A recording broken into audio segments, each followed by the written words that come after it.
करते हैं और अब रुक करते हैं आपके फाइनेंशियल प्लानिंग के सफ़र की ओर। हमारे साथ खास मेहमान भी जुड़ गए हैं।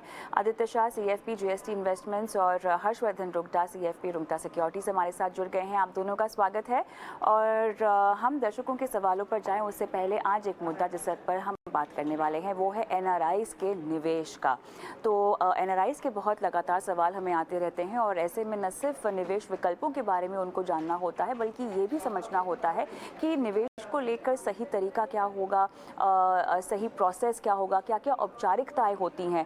इन तमाम मुद्दों पर आज हम बारीकी से बात करेंगे। तो हर्ष, ये बताएं हमें सबसे पहले तो जो भारतीयों के लिए निवेश विकल्प हैं निवेश करने के भारत में, क्या NRIs भी उन तमाम निवेश विकल्पों में निवेश कर सकते हैं?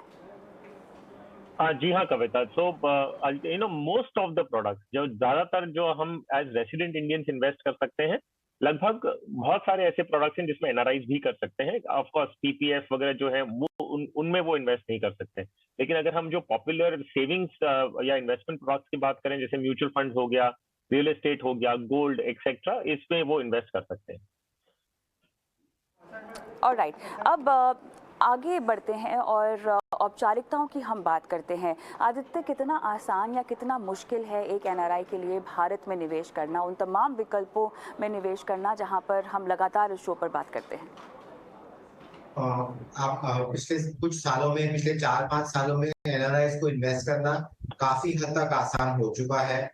उनको एक NRI डीमैट अकाउंट करवाना पड़ता है, जहाँ पे वो अपने NRI बैंक अकाउंट, NRI के 2 तरीके के बैंक अकाउंट होते हैं। एक रिपैट्रिएशन अकाउंट होता है और एक नॉन रिपैट्रिएशन अकाउंट होता है। इनको NRI और NRE अकाउंट्स बोलते हैं। आपको अगर NRI इन्वेस्टमेंट करनी है तो आपको अपने बैंक अकाउंट को NRI अकाउंट से लिंक करना होगा और एक सिंपल KYC करनी होगी किसी भी म्यूचुअल फंड के साथ। एक बार आपने वो KYC कर दी तो एक आम निवेशक की तरह आप किसी भी म्यूचुअल फंड में इन्वेस्ट कर सकते हैं और जो भी नियम लागू होते हैं यहाँ पे, सारे नियम लागू होंगे NRI इन्वेस्टमेंट। मेरे हिसाब से बहुत आसान हो गया है पहले के कंपैरिजन में NRIs को इन्वेस्ट करना अब।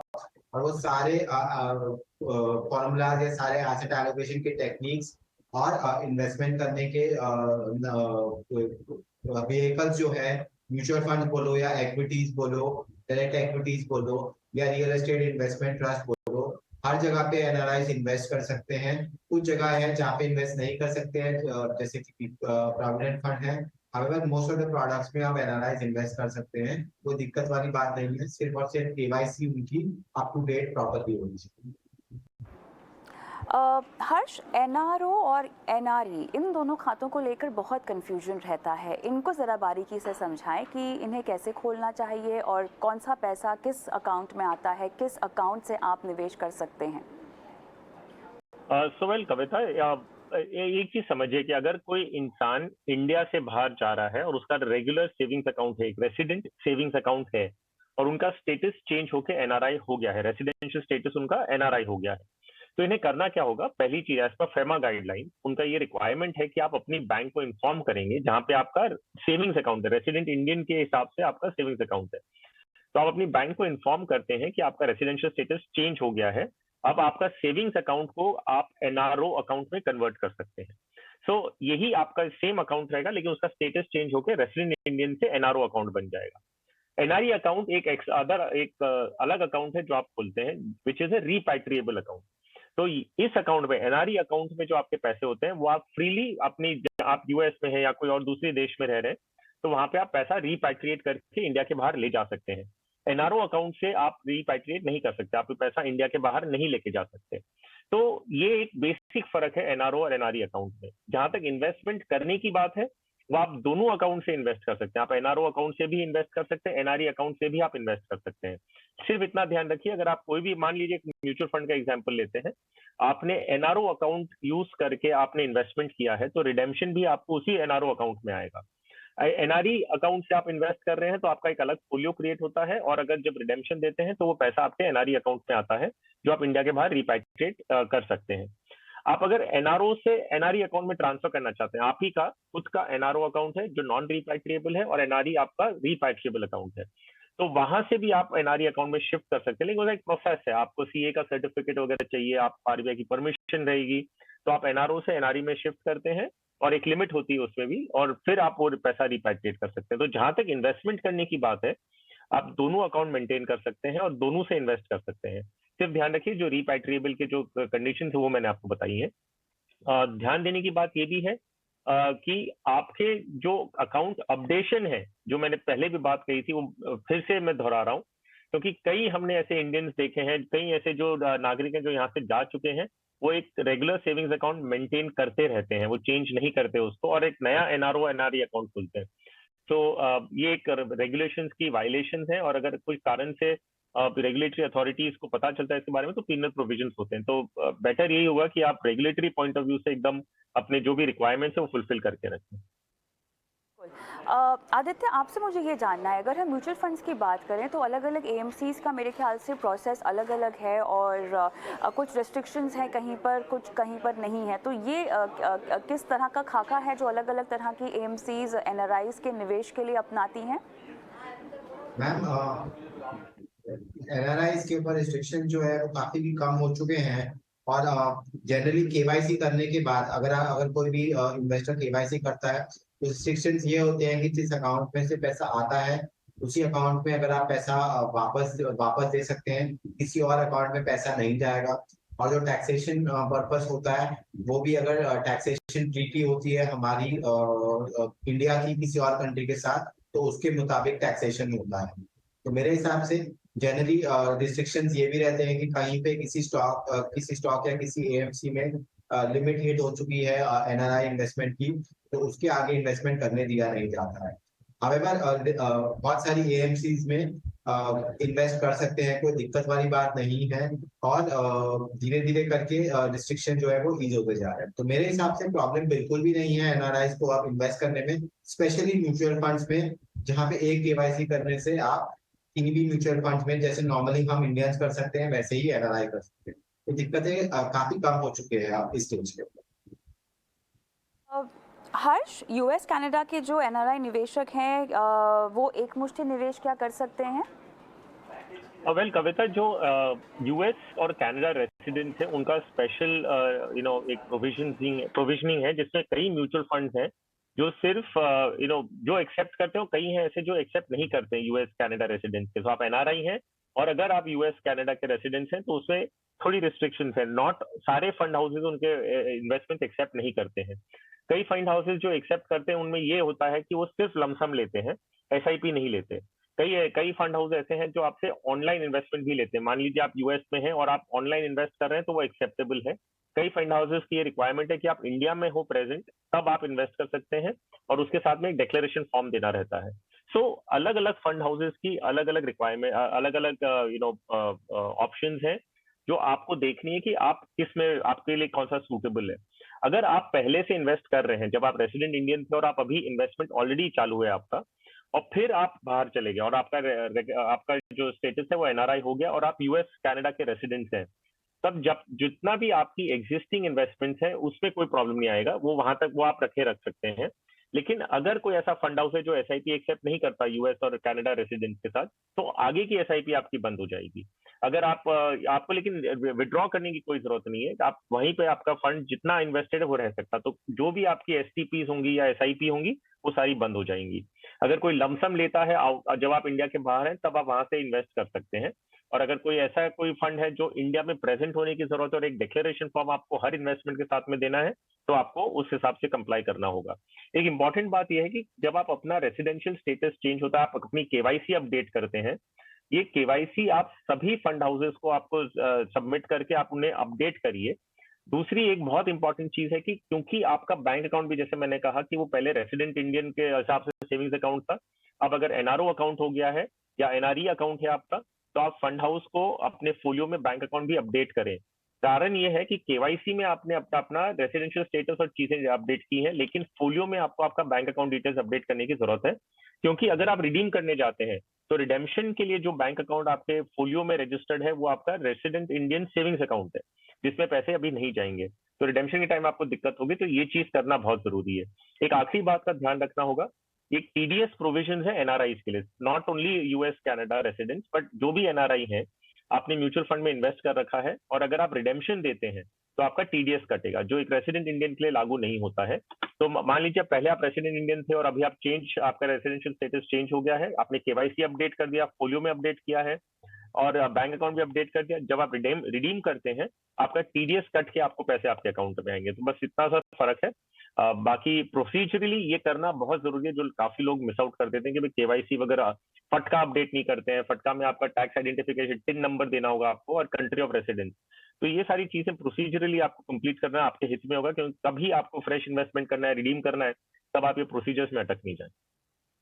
तो हर्ष, एक और सवाल, क्योंकि बहुत सारे लोग यहाँ पर फिक्स डिपॉजिट करना पसंद करते हैं, पीपीएफ पे पैसे लगाने पसंद करते हैं, इनके लिए ये नियम उसी तरह रहेंगे? मान लीजिए किसी ने भारत में निवेश कर रखा है और बाद में वो एनआरआई स्टेटस उनको अगर मिल जाता है, तब क्या बदलाव होगा? और जो कोई एनआरआई ऑलरेडी है, तब वो क्या भारत में फिक्स डिपॉजिट या पीपीएफ का खाता खोल सकता है? देखिए, जहां तक पीपीएफ का सवाल है, 2018 में, if I am not mistaken, 2018 में एक रेगुलेशन क्लैरिफाई किया था इस चीज को कि आपने अपना पीपीएफ अकाउंट खोल रखा है और उसमें आप पहले से इन्वेस्ट कर रहे थे रेसिडेंट इंडियन।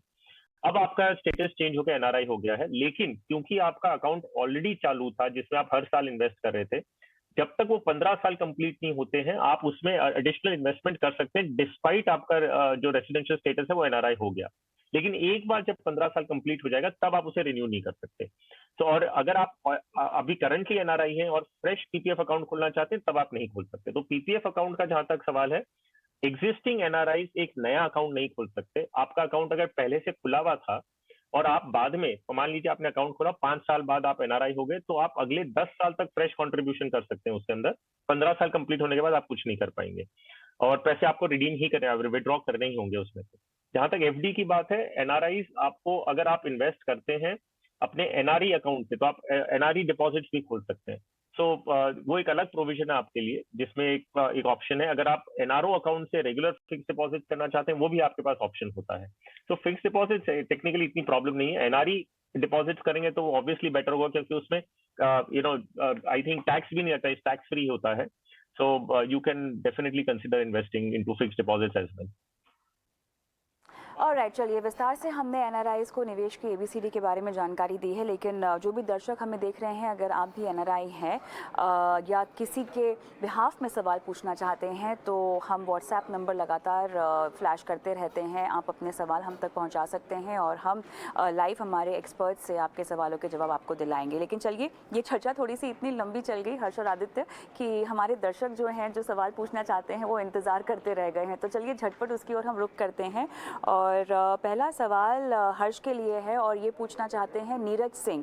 नीरज, चलिए, फ़ोन लाइन पर थे लेकिन अभी फ़ोन कट हो गया उनका, वापस जुड़ेंगे उनसे, लेकिन तब तक सवाल पर चले जाते हैं। हर्ष, इन्हें 1 करोड़ चाहिए 5 साल में और इनको इन्वेस्टमेंट आइडिया चाहिए आपसे हर्ष, और कितनी एसआईपी कर सकते हैं ये 5 साल में ताकि वो बन जाए करोड़पति। बहुत दिलचस्प सवाल है। अगर नीरज मुझे फ़ोन लाइन पर मिल जाए तो और इनसे बातचीत होगी। बहरहाल, क्या सलाह? वेल कविता, अगर 5 साल का टाइम होराइजन है तो आइडियली अगर हम बात करें, थोड़ा रिस्क ले सकें और एग्रेसिव टारगेट है, तो आपको थोड़ा सा, आपको है ना, एग्रेसिव प्रोडक्ट भी लेना होगा, तो उसमें थोड़ी इक्विटी होनी होगी। तो 5 साल का होराइजन में या तो आप एक एक हाइब्रिड फंड भी होगा जिसमें डायनेमिक एसेट एलोकेशन, जैसे बैफ हो गया, बैलेंस एडवांटेज फंड हो गया, या अग्रेसिव हाइब्रिड फंड हो गए, तो ये कैटेगरी में आप करेंगे तो आपको इक्विटी डेट का एक कॉम्बिनेशन मिलेगा। और क्योंकि आप एसआईपी के जरिए कर रहे हैं, तो आपको जो वॉलेटिलिटी है वो भी आप थोड़ी थोड़ी मैनेज कर पाएंगे।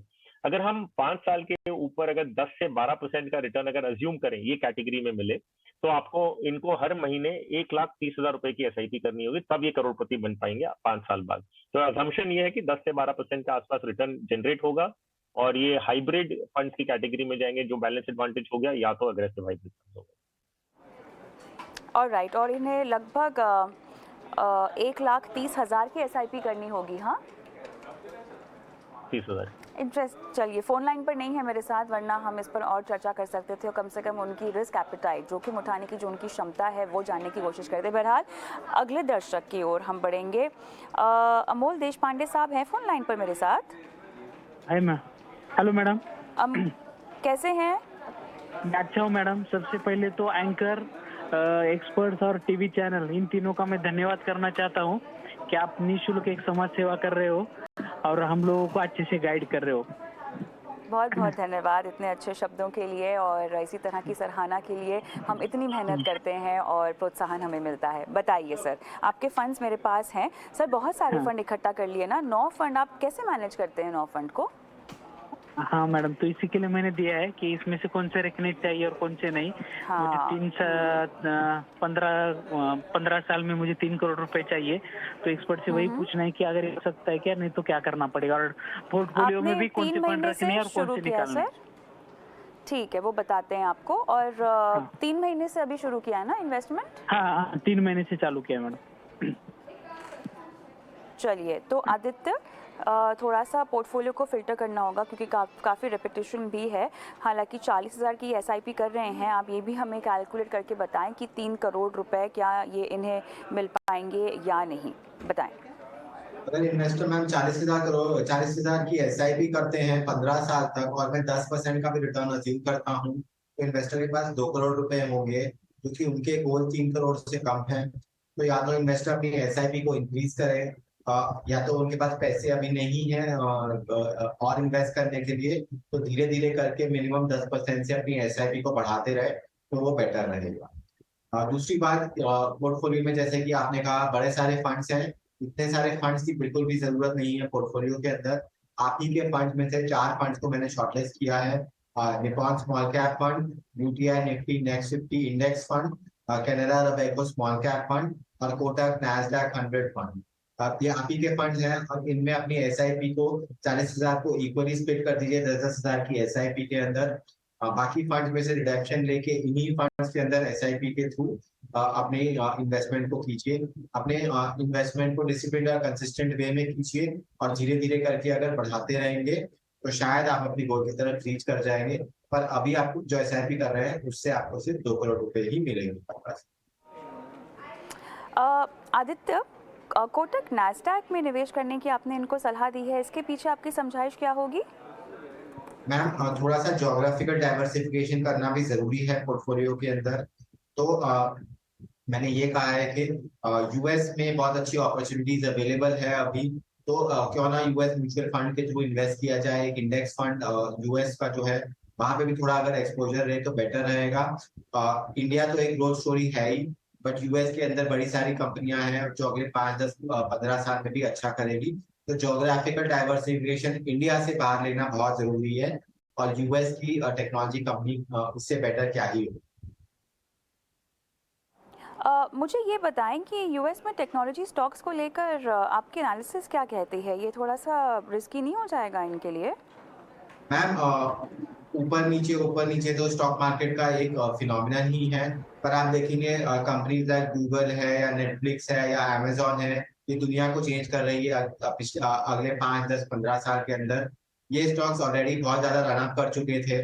आपने देखा है पराग पारेख ने भी पिछले 3 साल में इसीलिए आउट परफॉर्म किया था कि उनके यूएस पोर्टफोलियो से बहुत अच्छा परफॉर्मेंस आ रहा था। अब पिछले 1, 1.5 साल में वो परफॉर्मेंस नहीं आ पा रहा है क्योंकि यूएस इकोनॉमी स्लो डाउन में रही है। पर हम तो लंबे लंबे अवधि के निवेश की बात कर रहे हैं। हम बात नहीं कर रहे हैं कि अगले 1, 2, 3 साल में आपको इन्वेस्ट करना है। अगर आप लंबे अवधि में इन्वेस्ट करेंगे तो इन कंपनीज में बहुत ही ज्यादा स्कोप है और बहुत ही ज्यादा अच्छा पोटेंशियल है। तो मेरे हिसाब से एक यूएस सेंट्रिक फंड होना बिल्कुल जरूरी है पोर्टफोलियो में। अच्छा, ये सेबी की जो परमिटेड लिमिट थी, उस लिमिट से उस रेस्ट्रिक्शन से क्या ये फंड बाहर आ गया है कि या ये फंड उस सूची में शामिल है? नहीं मैम, ये फंड जो है अभी भी ये फंड जो है वो इन्फ्लोज एक्सेप्ट कर रहा है। इस फंड पे कोई रिस्ट्रिक्शंस नहीं थे क्योंकि ये अभी नया ही फंड लॉन्च हुआ है, तो अभी रिस्ट्रिक्शन लिमिट में नहीं आया, इसीलिए मैंने इसको रेकमेंड।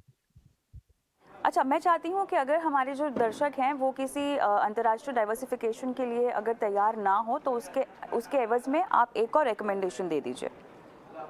अगर अगर निवेशक नहीं है तैयार, तो यूटीआई निफ्टी नेक्स्ट 50 फंड जो कि एक mid cap fund index fund है, वहां पे आप इन्वेस्ट कर सकते हैं, ताकि एक मिड कैप इंडेक्स फंड भी आपके पोर्टफोलियो के अंदर है। तो 2 एक्टिवली फंड और 2 एक्टिवली मैनेज फंड और 2 पैसिवली मैनेज फंड आप इन चारों फंड्स का यूज कर सकते हैं कोटक नैस्डैक फंड के अलावा, अगर आपको ज्योग्राफिकल डाइवर्सिफिकेशन नहीं चाहिए। चलिए अमोल जी, उम्मीद करते हैं कि आपको सलाह समझ में आ गई हो और अब फंड्स के नाम अगर अभी नहीं नोट डाउन कर पाए हो तो यूट्यूब पर चले जाइएगा हमारे चैनल के, और वहाँ पर ये शो अपलोड होता है। सुवर्णा टीकम जी फोन लाइन पर है। नमस्कार। हेलो। गुड इवनिंग मैम, कैसे हैं आप? या आई एम फाइन मैम। बताइए मैम, आपका पोर्टफोलियो है ये, आपने बनाया है? हाँ, मैंने ही बनाया। अभी लास्ट 2 साल से SIP में प्रेजेंट SIP एक्चुअली उससे पहले ठीक है। जो था मेरा SIP, लेकिन मैंने 4-5 साल पहले रूम लिया तो वो सब जी, SIP जी। स्टॉप किए थे और जो फंड था वो रूम में गया। तो अभी लास्ट अच्छा। 2 साल से मैंने वापस स्टार्ट किया है, तो वो मैंने ओके। फंड दिए। मेरा 24,000 है टोटल SIP में जा रहा है। जी, तो जी। ये अभी मुझे प्रेजेंट मेरा ऐसा कुछ गोल नहीं है कि मतलब किस लिए चाहिए, लेकिन जस्ट फॉर वेल्थ क्रिएशन के लिए मैंने ये इन्वेस्ट करे। मुझे जो मैंने फंड सिलेक्ट किए खाया वो ओके क्या जी। मतलब, या इसमें कुछ चेंजेस बिल्कुल। करना है, बस वही बिल्कुल चाहिए बताएंगे, था। बिल्कुल बताएंगे आपको क्या करना चाहिए। और बहुत अच्छा लगा कि आपने जो अपने लिए रियल एस्टेट खरीदा है वो आपने अपने निवेश के ज़रिए किया, और आपने सोच समझकर समय पर पैसे लगाए और इतना कॉर्पस इकट्ठा किया ताकि आप अपने लिए कोई एसेट बना सके। हर्ष, मौजूदा पोर्टफोलियो में 11 फंड्स हैं, इसको छांटना पड़ेगा थोड़ा। जी हाँ कविता। देखिए, एक बात है ना, पहले जब हम इनके पोर्टफोलियो पे आए उसके पहले एक बाकी दर्शकों के लिए भी समझने की बात है कि हम छोटी छोटी रकम जमा करते हैं। तो जब हम पैसा जमा करते हैं ना, तो मान लीजिए आप 5-10 हजार डाल रहे हैं, 2-3 हजार रुपया महीने का डाल रहे हैं, तो वो दुखता नहीं है जब हम पैसे जमा करते हैं। लेकिन over a period of time ये ऐसी बड़ी राशि बन जाती है कि ये काम आती है। जैसे स्वर्णा जी के लिए घर खरीदने के लिए इन्हें काम आई, और फिर से इन्होंने घर खरीदने के लिए रिडीम किया था, फिर से इन्होंने SIP शुरू कर ली ताकि आगे जाके कोई दूसरे गोल में फुलफिल होगा। तो 2-3 हजार रुपए इन्वेस्ट करने के वक्त में दुखता नहीं है, और ऐसा है कि वो 2-3 हजार रुपए से आप कुछ कर भी नहीं सकते रियली स्पीकिंग। और जब ये जमा होके एक बड़ी अमाउंट मिलती है, वो बड़े अमाउंट से आप बहुत कुछ कर सकते हैं। तो SIP जो कल्चर है, मैं सराहना करूंगा स्वर्णा जी की कि भाई इन्होंने वापस तुरंत SIP शुरू करके एक दूसरी एसेट बनाने के लिए इन्होंने शुरुआत करी। I think very good thing. Swarna ji, आपके पोर्टफोलियो में जैसे कविता ने सही बताया कि 11 फंड की जरूरत नहीं है। आप अगर 24,000 या 29,000 या 30,000 जो भी अमाउंट आप इन्वेस्ट कर रहे हैं, उसके लिए आप अगर सिर्फ 5 फंड भी रखते हैं ना अलग अलग कैटेगरीज के, तो आपका काम हो जाता है। ये समझने की जरूरत है कि इतने फंड्स हम क्यों ले रहे हैं हमारे पोर्टफोलियो में, जरूरत ही नहीं है। जो डाइवर्सिफिकेशन का नाम है वो हमारा काम हो जाता है। तो आपके लिए सलाह ये रहेगी, आपकी 11 स्कीम्स में से ही मैं सिलेक्ट करके आपको 5 शॉर्टलिस्ट करके दे रहा हूँ। कैनरा रुबैको फ्लेक्सी कैप, इसमें आप 10,000 इन्वेस्ट करें। मेरा एसेट इमर्जिंग ब्लू चिप में आप 5,000 पहले से कर रही है तो कंटिन्यू करिए, क्योंकि अभी उसमें लिमिट है कि आप 2,500 से ज्यादा नहीं कर सकते। लेकिन आपका 5,000 पहले की चल रही है तो आप कंटिन्यू कर सकते हैं। निपॉन इंडिया मल्टी कैप में 5,000, एक्सिस मिड कैप में 5,000 और SBI स्मॉल कैप में 4,000। तो ऐसे में आपका जो एग्जिस्टिंग इन्वेस्टमेंट है वो पूरा हो जाएगा और 5 स्कीम में आपका काम हो जाएगा। बाकी के जो स्कीम्स हैं जिसमें हम अभी आगे कंटिन्यू नहीं कर रहे हैं, उनमें से आप रिडीम कर लीजिए अपने पैसे, और वही पैसे इन्हीं 5 स्कीम में वापस री इन्वेस्ट कर दीजिए। तो आपका पोर्टफोलियो कंसोलिडेट हो जाएगा और आपको आगे जाते हुए आपको मैनेज करने के लिए या ट्रैक करने के लिए भी आसान होगा। फिलहाल यही आप कर सकते हैं। हर 2 साल में एक बार अपना पोर्टफोलियो रिव्यू करिएगा कि किस तरह से कोई चेंजेस करने की जरूरत है कि नहीं। और देन आई थिंक आपका यू आर गुड इनफ, आपका डिसिप्लिन अच्छा है, तो आई एम श्योर आगे जाते हुए आप एक दूसरी एसेट भी जरूर बना पाएंगे। सुवर्णा जी, ऑल द बेस्ट आपकी इन्वेस्टमेंट जर्नी के लिए। उम्मीद करते हैं कि आपको सलाह समझ में आ गई हो, लेकिन शो को आगे बढ़ाना होगा और अब सीधा रुक करते हैं निवेश के गुरु मंत्र की ओर।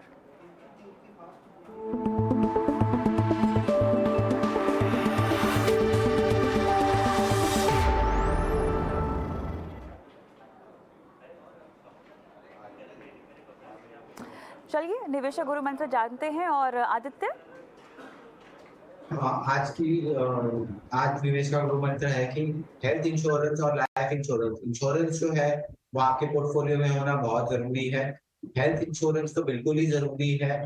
कभी भी जैसे अभी हमने देखा है कि कोविड आ गया है, तो कोविड में बहुत सारे एक्सपेंसेस हो गए लोगों को हॉस्पिटलाइजेशन की वजह से, तो आपको हेल्थ इंश्योरेंस बाय करना बिल्कुल जरूरी है। आपका एम्प्लॉयर हेल्थ इंश्योरेंस है तो भी उसके ऊपर आप एक इंश्योरेंस बाय कीजिए, क्योंकि जब आप रिटायर हो जाएंगे अपनी नौकरी से, तब आपको अगर कोई डिजीज है तो इंश्योरर आपको हो सकता है इंश्योरेंस ना दे। तो हेल्थ इंश्योरेंस तो बिल्कुल जरूरी है।